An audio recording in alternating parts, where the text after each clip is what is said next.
Thot pse vetëm gjëra të këqija më vinë në mendje. Më vjen në mendje sikur unë do të shkoj në xhehenem. Zoti të rujt. Amin. Allahu të rujt edhe ty. Atëherë, unë të këshilloj që të shpresosh shumë tek Zoti i gjithësisë. Mendo mirë për Allahun e lartësuar. Allahu i lartësuar është falës, është mëshirues.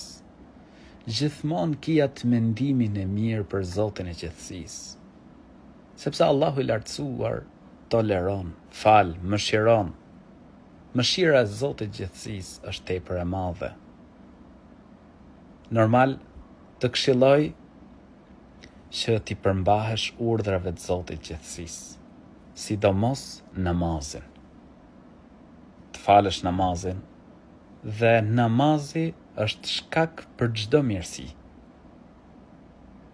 Dhe më pas, kërkom mbrojtjen e Zotit gjithësisë prej shejtanit mallkuar. Vazhdimisht thuaj a'udhu billahi minash shaitanir rajim. Kërkoj mbrojtjen e Allahut prej shejtanit të mallkuar. Ndjesia e frikës prej të madhit Zot është shenjë besimi.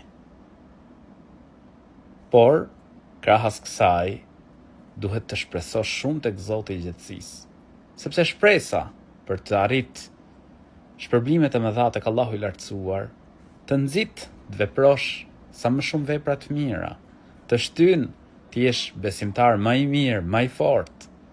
Prandaj shpreso shumë tek Allahu i lartësuar. Shpreso që me lejen e të madhit Zot të gjithë do të hyjmë në xhennet.